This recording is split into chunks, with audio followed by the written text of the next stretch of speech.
आज हम इस वीडियो के माध्यम से कर्म के चुनाव की आवश्यकता पर अपनी बात रखेंगे। यहाँ पर यह प्रश्न उठना स्वाभाविक है कि मानव को कर्म के चुनाव की आवश्यकता क्यों है। यहाँ पर जानने योग्य बात यह है कि मानव को कर्म के चुनाव की आवश्यकता इसलिए है क्योंकि कर्म मनुष्य के अस्तित्व से जुड़ा होता है। कर्म को मनुष्य को जीवन भर करना होता है। अगर मनुष्य ऐसे कर्म को करे जो उसके लिए तथा दूसरों के लिए पीड़ा व दुख का कारण बने तो मनुष्य ऐसे कर्म को नहीं कर सकता है। दूसरा बात जो यह है कि जिन मनुष्यों को आपके कर्म से पीड़ा व दुख होगी वे भी आपको पीड़ा व दुख देने का कार्य करेंगे। परिणामस्वरूप हमारे ही कर्म के कारण दूसरे लोग हमें पीड़ा व दुख दें, यह हमारे लिए या किसी भी मनुष्य के लिए किसी भी दशा में उचित नहीं हो सकता है। इसलिए मानव के लिए यह आवश्यक होता है कि वह कर्म का चुनाव करे और चुने हुए कर्म को करे। कर्म के चुनाव का प्रथम कारण यह होता है कि मानव जो भी कर्म करता है वह मानव पर अपना प्रभाव छोड़ता है। मानव के हर कर्म का प्रभाव अलग अलग होता है। मानव के कर्म का प्रभाव कर्ता अकर्ता एवं प्रकृति पर भी पड़ता है। अगर मनुष्य ऐसे कर्म का चुनाव कर ले जो स्वयं के लिए भी पीड़ादायक हो, दूसरों के लिए भी पीड़ादायक हो और प्रकृति को क्षति पहुंचाने वाला हो तो हमारे समझ से यह उचित नहीं हो सकता है। इसका कारण यह है कि किसी भी मनुष्य के लिए यह कभी भी उचित नहीं हो सकता है कि वह स्वयं के कर्म से पीड़ा व दुख सहन करे, दूसरों के पीड़ा व दुख का कारण बने तथा उसके कर्म से प्रकृति को नुकसान या क्षति पहुँचे। दूसरा कारण यह है कि मनुष्य हर वह कर्म कर सकता है जो मानव द्वारा किया जा सकता हो या किया जा रहा हो। लेकिन यहाँ पर सच बात यह भी है कि मनुष्य हर कर्म को कर सकता है किंतु वह हर कर्म को बहुत अच्छी तरीके से एवं अपनी संपूर्ण प्रतिभा एवं मन से नहीं कर सकता है। इसलिए भी मनुष्य के लिए यह आवश्यक होता है कि वह ऐसे कर्म का चुनाव करे जिसे वह बहुत अच्छे तरीके से सर्वोत्तम तरीके से कर सके ताकि वह कर्मजन्य पीड़ा व दुख तथा असफलता से बच सके।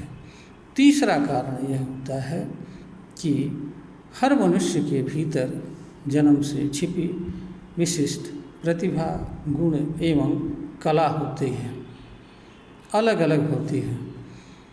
हर मनुष्य इस तरह के कर्मों को करने की क्षमता नहीं रखता है। हर मनुष्य अपने भीतर छिपी प्रतिभा गुण एवं कला के अनुरूप ही कर्म को करने की अच्छी तरह से क्षमता योग्यता रखता है।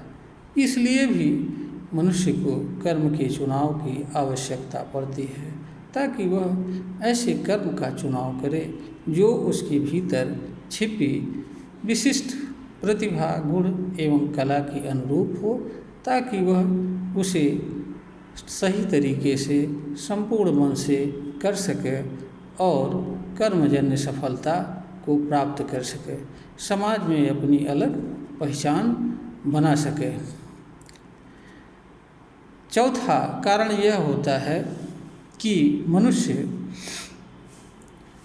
अनेक कर्मों के जाल में फंसने से बच जाता है। इसका कारण यह होता है कि मनुष्य के सामने अनेक कर्म किए गए होते हैं, अनेक कर्म किए जा रहे होते हैं, अनेक कर्मों के कर्म फलों का वर्णन होता है। ऐसे में मनुष्य यह निर्णय नहीं ले पाता है कि उसके समक्ष उसके लिए कौन सा कर्म अच्छा है, कौन सा कर्म बुरा है, कौन सा कर्म करना चाहिए, कौन सा कर्म नहीं करना चाहिए। इस अनिश्चितता में मनुष्य ऐसे कर्म को करता है जो उसे नहीं करना चाहिए, जो उसकी योग्यता एवं प्रतिभा के अनुरूप नहीं होते हैं। परिणाम यह होता है कि मनुष्य बार बार ऐसे कर्मों का करता है और उनके करने का निर्णय लेता है जो उसे नहीं करना चाहिए। परिणामतः मनुष्य को जीवन में बार बार असफलता हाथ लगती है और बार बार असफलता हाथ लगने से मनुष्य के अंदर हताशा व निराशा जन्म लेती है, जिसका परिणाम मनुष्य के लिए काफ़ी बुरा होता है। बहुत बार तो मनुष्य यह भी सोचने लगता है कि वह एवं उसका जीवन एवं उद्देश्य ही व्यर्थ है, निरर्थक ही वह इस धरती पर जीवन जी रहा है। इन सब से बचने के लिए भी मनुष्य को कर्म से चुनाव की आवश्यकता पड़ती है।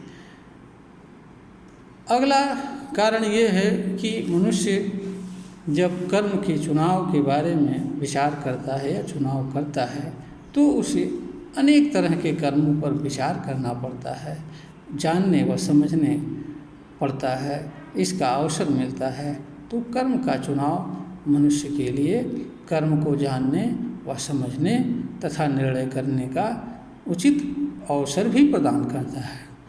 कर्म के चुनाव के माध्यम से मनुष्य निरर्थक, परिणाम न देने वाले, पीड़ा व दुख देने वाले, कष्ट प्रदान करने वाले कर्मों को करने से बच सकता है, जिसके कारण मनुष्य कर्मजन्य पीड़ा से स्वयं को बचा सकता है, दूसरों को बचा सकता है, प्रकृति की भी रक्षा कर सकता है।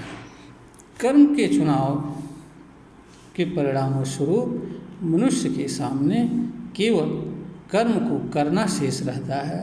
कर्म से जुड़ी अन्य चीज़ें उसके लिए गौण हो जाती हैं, उस पर विचार करना मनुष्य के लिए आवश्यक नहीं रह जाता है। अगला कारण यह है कि जब मनुष्य किसी कर्म को चुनाव करके कोई कर्म करता है और उसके बाद भी उसे असफलता हाथ लगती है तो उसे असफलता एवं किए जाने वाले कर्म पर पुनः अच्छी तरीके से, बेहतर तरीके से विचार करने, उसे जानने व समझने का अवसर भी प्राप्त होता है ताकि वह भविष्य में ऐसी भूल न कर सके। दूसरा, अगर उसे उचित प्रतीत होता है कि कर्म में परिवर्तन किया जाना आवश्यक है तो वह कर्म में परिवर्तन करता है। एक अलग कारण यह होता है कि हर कर्म के साथ कोई न कोई फल जुड़ा होता है। अगर फल ऐसा है कि जो समाज में और व्यक्ति दोनों के लिए कल्याणकारी है तो मनुष्य द्वारा कर्म के परिणामों स्वरूप जो कर्म फल प्राप्त होता है वह मनुष्य को समाज में एक अलग स्थान प्रदान करता है, दूसरों के लिए प्रेरणा स्रोत प्रदान करता है और दूसरे उसके द्वारा किए जाने वाले कर्म से प्रेरित होकर के अच्छे कर्म को करने के लिए प्रेरित होते हैं, जिससे मानव समाज में बदलाव भी होता है। कर्म के चुनाव से मानव जीवन में कर्म के प्रति भटकाव नहीं रहता है, कोई पछतावा नहीं रहता है।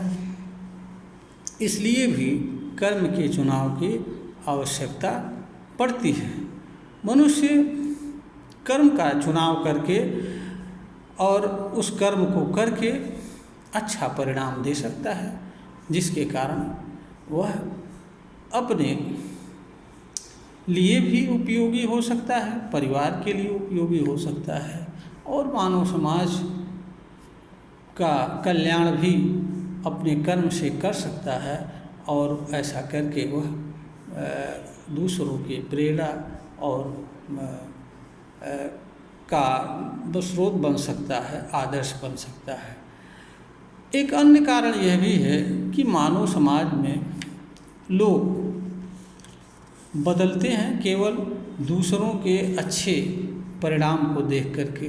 अगर मानव द्वारा अच्छे कर्म का चुनाव किया गया है जिसे वह ठीक तरह से कर सकता है या करता है, तो उसका परिणाम स्वाभाविक रूप से अच्छा आता है, और उस परिणाम के अच्छा आने पर लोगों का व्यक्ति के प्रति अपना दृष्टिकोण बदलता है। लोग उसे अच्छी निगाह से देखते हैं, उसको सफल मानते हैं और उसको अपना प्रेरणा स्रोत व आदर्श मानते हैं।